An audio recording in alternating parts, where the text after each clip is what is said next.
आशा करता हूं आप सभी बहुत अच्छे होंगे। आज हम स्पोकन इंग्लिश की पहली क्लास के अंदर कुछ फाउंडेशन को डिस्कस करेंगे। स्पोकन इंग्लिश के अंदर कैसे हम लोग मास्टरी हासिल कर सकते हैं, उन सभी चीजों को हम डिस्कस करेंगे।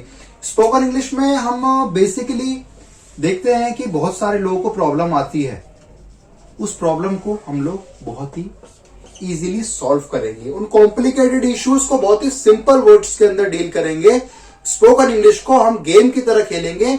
उस गेम को हम बहुत ही अच्छे से खेलेंगे। स्पोकन इंग्लिश के गेम को बहुत लोग जानते हैं कि स्पोकन इंग्लिश बहुत बड़ी डील है। स्पोकन इंग्लिश का मतलब इंग्लिश, कुछ लोग आज भी स्पोकन इंग्लिश का सुनते हैं तो बहुत बड़ा इशू होता है उनके लिए। लेकिन हम इसी स्पोकन इंग्लिश के इशू को बहुत ही गेम की तरह खेल के स्पोकन को बहुत ही अच्छे से रिजॉल्व करेंगे।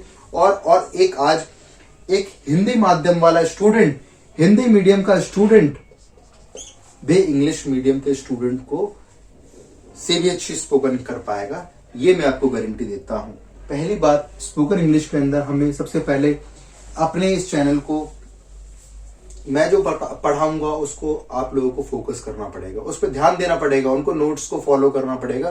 प्रॉपर हमारे चैनल को, प्रॉपर हमारे ड्यूरेशन को आपको प्रॉपर देखना पड़ेगा। वो सब चीजें आपको करनी पड़ेगी। अगर हमारे बनाए हुए पाथ को आप फॉलो करते हैं, डेफिनेटली आप एक अच्छे स्पीकर बन पाओगे, एक अच्छे स्पोकन को, माइलस्टोन को अचीव कर पाओगे। सबसे पहले स्पोकन इंग्लिश की बात करते हैं तो हम फाउंडेशन की बात करते हैं। फाउंडेशन, किसी भी चीज को बनाते हैं तो उसके लिए फाउंडेशन जरूरी होती है। सपोज करो हमें एक घर बनाना है, एक मकान बनाना है, तो उसके लिए क्या सबसे पहले हमें नींव रखनी पड़ेगी, फाउंडेशन तैयार करना पड़ेगा। उसी तरीके से अगर स्पोकन इंग्लिश के अंदर हमें मास्टरी हासिल करनी है तो उसके लिए हमें क्या करना पड़ेगा, फाउंडेशन को मजबूत करना पड़ेगा। जिस तरीके से हमें घर बनाने के लिए, 3 मंजिला घर बनाने के लिए हमें क्या, ये फाउंडेशन को स्ट्रॉन्ग करना पड़ेगा। उसी तरीके से अगर स्पोकन में मास्टरी हासिल करनी है तो हमें क्या करना पड़ेगा, फाउंडेशन को स्ट्रॉन्ग करना पड़ेगा। क्या करना पड़ेगा, फाउंडेशन को स्ट्रॉन्ग करना पड़ेगा। तो उसी फाउंडेशन को आज हम देखेंगे। ये हमारी पहली क्लास है। इस क्लास के अंदर बेसिकली हम फाउंडेशन के ऊपर डिस्कस करेंगे। हम डिस्कस करेंगे कि हमारा जो आने वाली प्लानिंग है वो क्या होने वाली है, हम किस तरीके से अपने माइलस्टोन को अचीव कर रहे हैं, किस तरीके से हमारे ड्रीम को यानी कि मास्टरी इन स्पोकन इंग्लिश को अचीव कर रहे हैं, वो हमारा डिस्कशन आज मेनली होगा। स्पोकन इंग्लिश बात करते हैं हम फाउंडेशन की स्पोकन इंग्लिश के अंदर, जिसके अंदर हमारी जो फाउंडेशन होती है वो 4 फाउंडेशन होती है। 4 पिलर्स के अंदर फाउंडेशन इसकी रखी जाती है। पहली होती है हमारी रीडिंग, दूसरी होती है listening,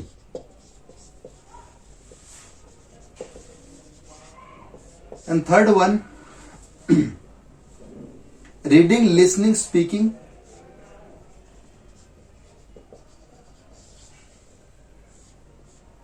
reading, listening, speaking and writing. ये 4 पिलर्स के अंदर हमारी फाउंडेशन खड़ी होती है।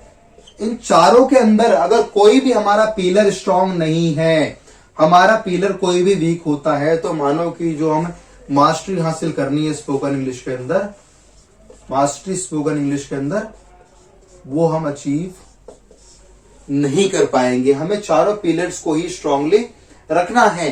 रीडिंग की हमें डेली प्रैक्टिस करनी है, लिसनिंग अच्छे से करनी है, स्पीकिंग तभी कर पाएंगे हम लोग अगर इनपुट अच्छा देंगे। लिसनिंग मतलब इनपुट देना, इनपुट अगर अच्छा देंगे तो आउटपुट अच्छा निकलेगा। राइटिंग अगर अच्छी करते हैं तो रीडिंग भी अच्छी होगी। कहने का मतलब हमें इनपुट देना है, फिर आउटपुट मिलेगा।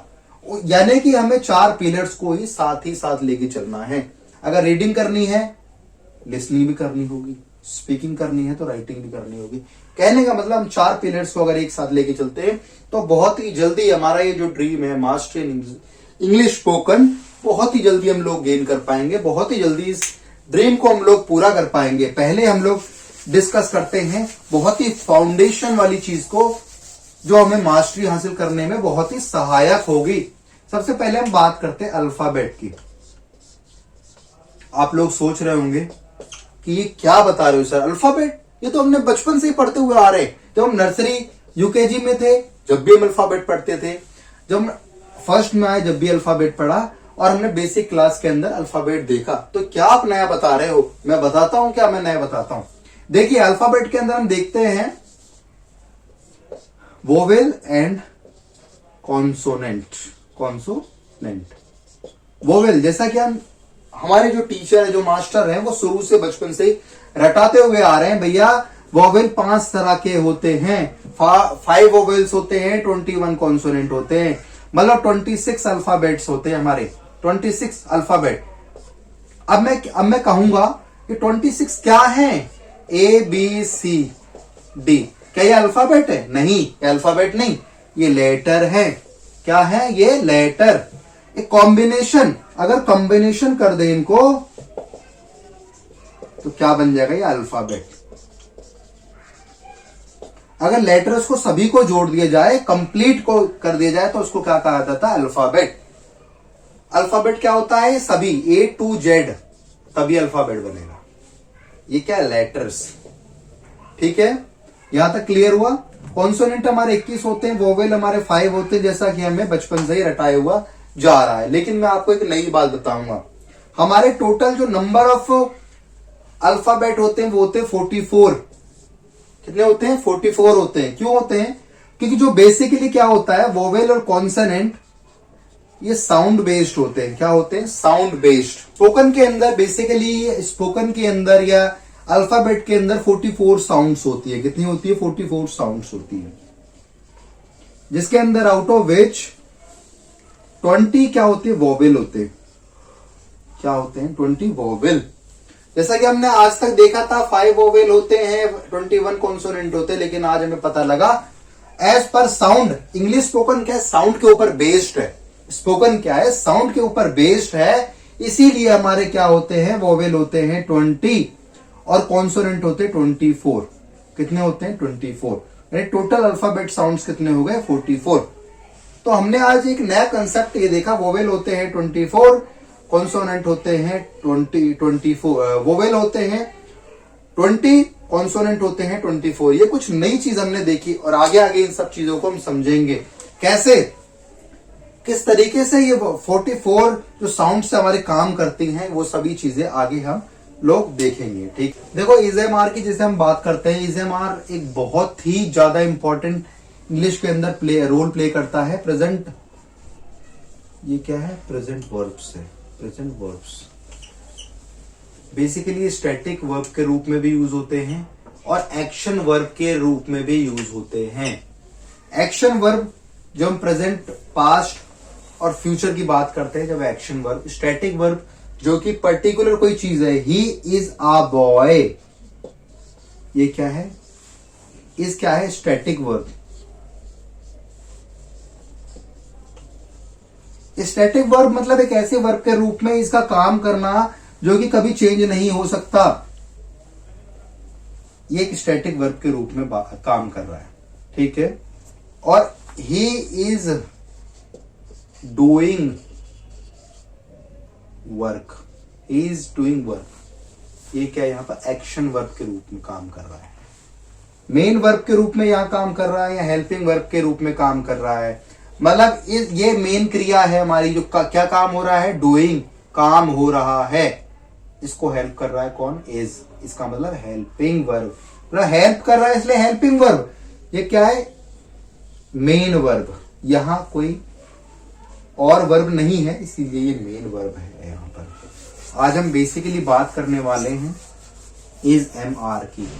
इज जहां है और है आ जाए, मान लो वहां पर इज का यूज करना है। एम का मतलब जहां हूं आ जाए वहां हूं का एम का प्रयोग करना है, और आर का मतलब जो है हो और है आ जाए वहां पर आर का यूज करना। बेसिकली इज क्या है? एक सिंगुलर वर्ब है। क्या है? इज एक सिंगुलर वर्ब है। इसका बेसिकली हम यूज करते हैं थर्ड पर्सन के साथ। किसके साथ? थर्ड पर्सन के साथ। थर्ड पर्सन मतलब कोई नेम हो सकता है। ठीक है, एम का यूज किसके साथ करते हैं? आई के साथ। आर का यूज किसके साथ करते हैं? प्लूरल है ये। यू के साथ बेसिकली आर का यूज होता है। किसके साथ यूज होता है? यू के साथ में यूज होता है आर का। जैसे कि हम बात करते हैं, ये प्लूरल है, ये सिंगुलर है, और एम का यूज तो आई के साथ ही होगा। जैसे उदाहरण के रूप में अगर हम बात करें Ram is a boy. Ram क्या है? एक बॉय है। या सिंगुलर है राम, इसलिए हमने इसका यूज कर। राम कौन है? थर्ड पर्सन है। मैं बात कर रहा हूं, यानी कि आई बात कर रहा है थर्ड पर्सन के बारे में, इसीलिए राम कौन है? थर्ड पर्सन, इसलिए हमने इसका यूज करा। कभी भी थर्ड पर्सन को इंडिकेट करने के लिए किसका यूज करते हैं? इसका यूज करते हैं। जैसे मैं खुद की बात करता हूं, आई एम अ बॉय, या मैंने अपनी बात करी इसीलिए एम का यूज करा। ठीक है। अगर हम मल्टीपल लोगों की बात करते हैं, सेकंड पर्सन की बात करते हैं, तो वहां पर क्या यूज होता है? यू का। अगर मैं सेकंड पर्सन की बात कर रहा हूं, तुम्हारी बात कर रहा हूं, जो फ्रंट में खड़े हैं उनकी बात कर रहा हूं, तो वहां पर क्या होगा? यू का यूज होगा। जैसे यू आर अ बॉय, तुम एक लड़के हो। जब हम बात करते हैं आर को प्लूरलाइज करने के लिए, मतलब और लोगों को भी हमें इंडिकेट करना है, तो दे के साथ भी आर का प्रयोग होता है। दे मतलब वही, एक से अधिक लोगों की हम बात कर रहे हैं, तो दे में भी दे आर बॉयज। बेसिकली मेरी फाउंडेशन क्या रही? सब्जेक्ट, जिसकी हम बात करेंगे, subject plus verb plus object. क्या था हमारा? सब्जेक्ट, वर्ब और ऑब्जेक्ट। ये तीनों क्या है? फाउंडेशन है। किसी भी सेंटेंस को हमें बनाना है तो तीनों का हमें ध्यान रखना होगा। सब्जेक्ट मतलब जो कर रहा है, जो कर रहा है, कौन कर रहा है? सब्जेक्ट। वर्ब जो हो रहा है। ऑब्जेक्ट जिस पर इफेक्ट है इन दोनों का, वो क्या है? ऑब्जेक्ट। जैसे I subject, am verb, object जो लास्ट में आया, ऑब्जेक्ट बॉय। इसी चीज को हम, अगर हम बात करते हैं इसी चीज की, इसको हमें, इसी वर्ब को हमें एक्शन में ले जाना है, इसको या आर को भी एक्शन में ले जाना है, तो हम क्या करेंगे? आई एम, ये वर्ब आ गई इधर, ईटिंग फूड। मैं क्या कर रहा हूं? मैं फूड को खा रहा हूं, मैं खाना खा रहा हूं। ये मेरी हेल्पिंग वर्ब है, ये मेन वर्ब है, और ये ऑब्जेक्ट है। यानी जिसके ऊपर काम हो रहा है वो ऑब्जेक्ट, जो बंदा कर रहा है वो सब्जेक्ट, और जो क्रिया हो रही है वो वर्ब। जो हो रहा है वो वर्ब, और जिसके ऊपर जो इफेक्ट है, जिसके ऊपर जो काम हो रहा है वो सब ऑब्जेक्ट होगा, और जो कर रहा है वो क्या होगा? हमारा सब्जेक्ट। बात करते हैं, बहुत सारे एग्जांपल है हमारे पास में। जैसे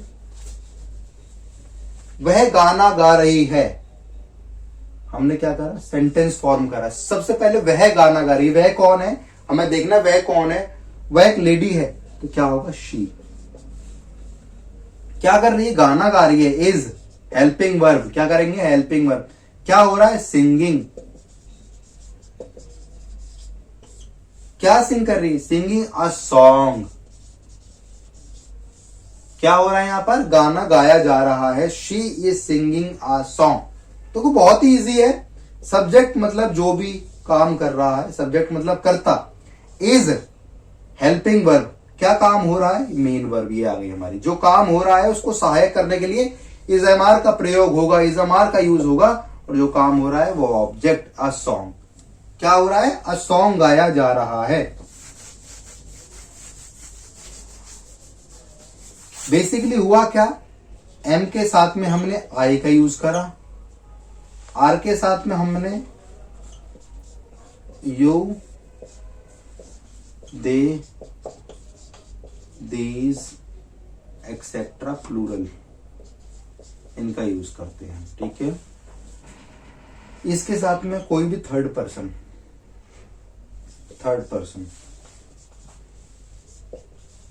कोई भी नाम हो सकता है, नेम, एनी, इट का भी प्रयोग कर सकते हैं। ठीक है।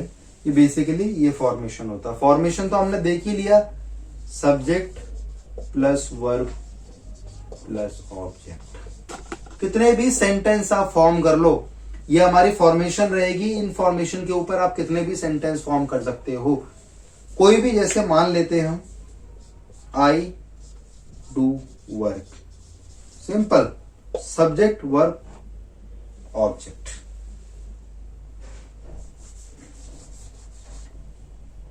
मैं खाना खा रहा हूं, मैं खाना खाता हूं। मैं जा रहा हूं, आई एम गोइंग। ये क्या हो रहा है, मैं जा रहा हूं, आई एम गोइंग। ये ऑब्जेक्ट हो गया, यहां पर ये वर्ब हो गई, और ये क्या हो गया, सब्जेक्ट हो गया। इस तरीके से इन इज एम आर का हम यूज करते हैं और आगे की क्लास में और डिस्कस करेंगे।